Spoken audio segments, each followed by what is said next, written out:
Dolly De Leon, pinalakpakan ang pagsabak ni Liza Soberano sa Hollywood, malapit na ba silang mag-collab? Ang napakagandang tagumpay ni Dolly De Leon sa Hollywood ay hindi lamang nagdulot ng pagmamalaki sa mga Pinoy. Ngunit nagsilbing inspirasyon din para sa mga Pilipinong aktor na patungo sa internasyonal. Gumawa siya ng kasaysayan bilang kauna-unahang Pinay na nakakuha ng mga nominasyon ng pinakamahuhusay na sumusuporta sa aktres sa 2023 Golden Globes at British Academy Film Awards para sa kanyang Sing Still and Role sa premyadong black comedy film, Triangle of Sadness, 2022. Nanalo rin ito ng kanyang mga parangal sa Los Angeles Film Critics Association Award at Goldbug Award, bukod sa iba pang mga pagkilala. Ang Academy Awards, na kilala rin bilang Oscars, ay nagbigay kay Dolly ng isang by invitation-only membership, na ibinigay sa isa na nagpakita ng pambihirang tagumpay sa larangan ng theatrical motion pictures. Naabot niya ito nang walang anumang iniisip na makamit ang international stardom. Malinaw na sinabi ng 54-na-year-old actress, "The thing is I never really waited for a breakthrough to happen. That was never ever in my DNA. Gusto ko lang ng regular na trabaho. I wanted to be, you know, a working actor with a stable job as an actor. Iyon lang gusto ko talaga, at iyon na." Nakipag-usap si Dolly sa Pep.ph, Philippine entertainment portal, sa isang eksklusibong panayam sa pamamagitan ng pagpapalitan ng mga mensahe noong ika-27 ng Pebrero taong 2024. Tipikal ni Dolly, sa kanyang 30 taon na pag-arte sa mga pelikula, teatro, at sa telebisyon, na nasa sandaling nagbibigay ng puso at kaluluwa sa bawat karakter na ginampanan niya. Kahit nasa mga tungkuling nagbabayad ng napakaliit na sweldo. Noong Oktubre at Desyembre taong 2018, kasama ang kanyang trademark na tatak ng pag-arte, masigasig at nakatuon. Nag-audition siya at nakakuha ng pangunahing papel sa Triangle of Sadness. Isinulat at idinirect ng Swedish filmmaker na si Ruben Östlund. Ang pelikula ay kinunan noong 2020 at na-premiere noong ika-21 ng Mayo taong 2022 sa Cannes Film Festival, kung saan nakatanggap ito ng standing ovation at sa huli ay napanalunan ang inaasam-asam na Palme d'Or.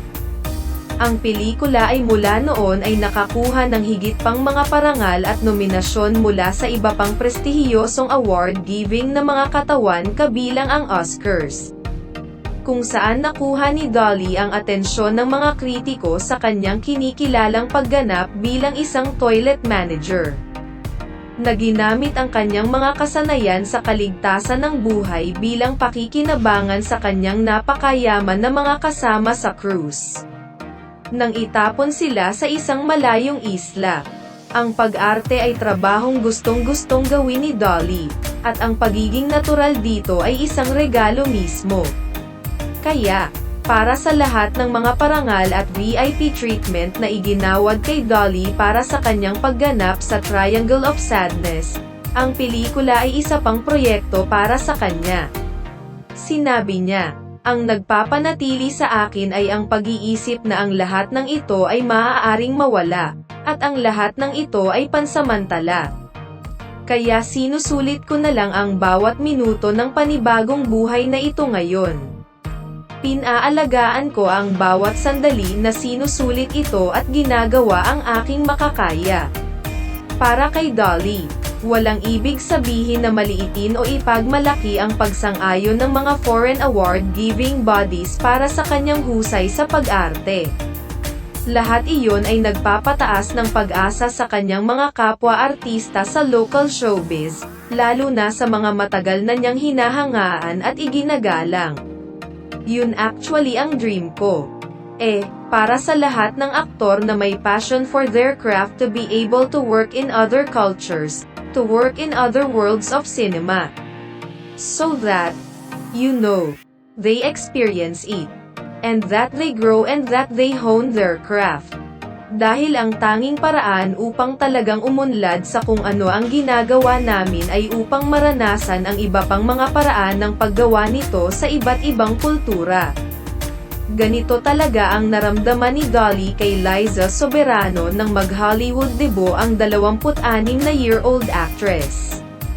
Nakakuha si Liza ng papel sa dark comedy film na Lisa Frankenstein 2024. Na pinangunahan ng first-time feature film director na si Zelda Williams at isinulat ng Oscar-winning na screenwriter na si Diablo Cody.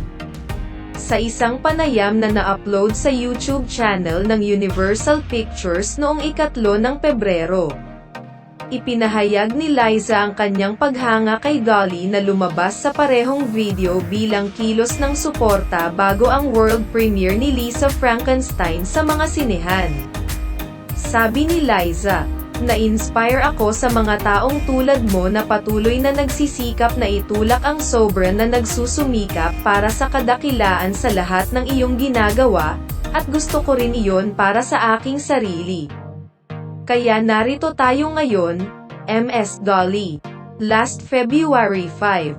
Kasama rin si Dolly sa mga kasamahan ni Liza sa Philippine showbiz na nag-iwan ng congratulatory messages nang magsimulang mag-post si Liza ng mga larawan sa Instagram na nagpapakita ng red carpet premiere ng pelikula sa Hollywood, California. Back to Dolly's interview with Pep.ph, the award-winning actress conveyed, "I am so happy for Liza. Kasi alam mo, kapag nagtatrabaho ka sa ibang environment na hindi mo nakasanayan, bago iyon sa iyo, it can build a lot of pressure in you as an actor. Pero kay Liza, second nature na niya na magtrabaho sa ibang bansa, magtrabaho sa States. So I'm really proud of the success that she's enjoying now from her first project in the US, so, kudos to her. I mean it's really something else which she achieved there and I heard na marami rin siyang natanggap na mga review." Ano ang sinasabi ng mga kritiko ng pelikula tungkol sa papel ni Liza? Ang Lisa Frankenstein ay isang genre-bending romp na inspirasyon ng classic 1818 fiction novel Frankenstein. Itinakda noong dekada 2080. Ang pangunahing karakter ng pelikula na si Lisa Swallows, Ant-Man and the Wasp's Catherine Newton, ay isang senior high school na ang mga traumatikong karanasan ay nag-udyok sa kanya na humingi ng ginhawa mula sa kanyang paboritong libingan at hilingin ang isang patay na tao, Riverdale's Cole Sprouse, na muling mabuhay. Sa pelikula, gumaganap si Liza bilang Taffy Swallows, narcissistic at sikat sa high school campus, ngunit mabait sa kanyang stepsister na si Lisa. Nagkamit nga si Liza ng magagandang reviews para sa kanyang pagganap sa pelikula. Ang website ng The Guardian ay sumulat tungkol sa Not Perfect Soberano, bilang isa sa 2 sumusuportang karakter ng pelikula, na nagnakaw ng palabas. Parehong mas pinong naaayon sa mga tropa ng panahon. Ang website ng New York Times, sa bahagi nito, ay binanggit ang subversibo ng manunulat na si Diablo Cody sa karakter ni Liza bilang isang bagay na hindi inaasahan para sa genre ng pelikula, at nakakapreskong iyon. Referring to the good reviews about Liza's performance, Dolly said, "Sa kasamaang palad, hindi ko nakita si Lisa Frankenstein. Gusto kong panoorin ito. I'm actually looking forward to watching it kasi fan din ako ni Catherine Newton. So, I heard she stole the show, and I've seen little snippet of it, of her acting. The character that she created, Taffy, looks so lived in. It's so well thought of. I'm so happy that she was able to use all the talent, all the knowledge that she learned in all her years as an actor in the Philippines. And, you know, to be able to marry that with the talent that she naturally has, nakaka-proud." Nakaka-proud siya. I'm so happy for her. Sabi ni Dolly, nakakuha ng sariling spotlight si Liza sa Hollywood. Mabilis na nilinaw ni Dolly ang komento tungkol sa kanya at ngayon ni Liza na nagbabahagi ng spotlight sa international scene, na hindi pangkaraniwan sa competitive world ng showbiz, she said firmly. First of all, hindi ko ibinahagi ang spotlight. Iyon ay ang kanyang sariling spotlight dahil ito ay sa kanya ng mag-isa. I mean, hindi ba iyon ang punto ng pagiging tao? Para iyangat ang isa't isa, ilabas ang pinakamahusay sa lahat. Wala akong nakikitang ibang paraan para gawin ito. Lahat tayo ay dumaranas ng sarili nating mga pakikibaka sa ating mga karera. At kailangan natin ang lahat ng tulong na makukuha natin mula sa mga tao sa paligid natin. I'm happy to support her. She deserves it. Dolly remarked further that the young actress made a brave decision to pursue a Hollywood career when she could have easily stayed in the Philippines, where she is an established A-list star with at least 4 box office movies and 4 teleserye under her belt. She worked so hard all her life, salungguhit ni Dolly. I mean, the thing about Liza is she has so much passion for her craft, for the industry, and so much passion for our country. Wala siyang gusto kundi ang pinakamahusay para sa ating lahat. At natutuwa akong kahanga-hanga iyon. Hindi siya natatakot na makipagsapalaran. Hindi siya natatakot na lumabas sa kanyang comfort zone, at gumawa ng isang bagay na, alam mo, hindi niya nagawa noon. Tulad ng pag-alis sa kanyang bayan, at pagpunta lamang sa isang pakikipagsapalaran at pag-audition at pagtatrabaho sa ibang mga kapaligiran. Nakakabilib siya talaga. Nakakabilib. Dolly continued.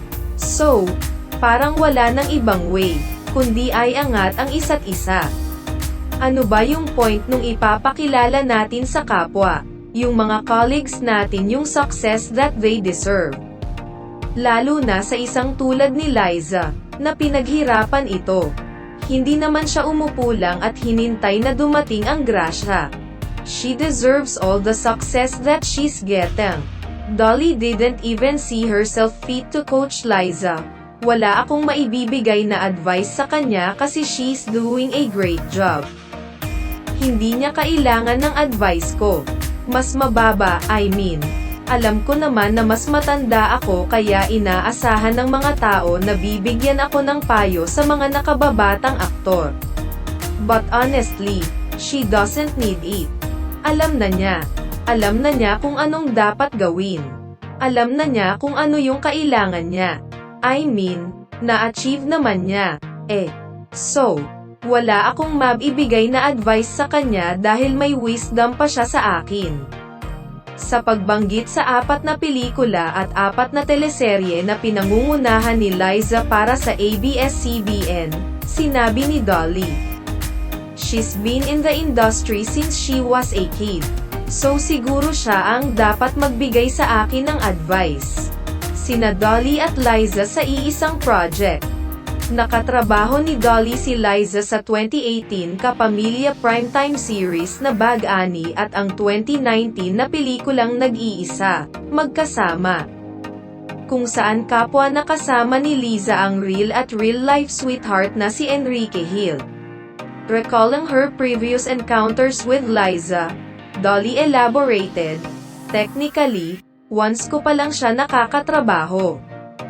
Hindi twice. Kasi sa Bag-Ani, hindi naman kami magka-eksena, magkasabay lang kami sa service papunta sa location kasi malayo yung standby area namin doon sa mismong set.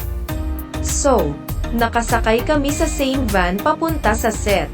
Yung first experience ko lang sa kanya, in Alone Together, si Dolly ang gumanap bilang galit na amo ni Liza. Very intense yung eksena namin noon kasi ako yung boss niya sa trabaho niya. Pinapagalitan ko siya ng very, very intense. So again, heavy scene so hindi kami nagkaroon ng chance mag-mingle and gets ko yun.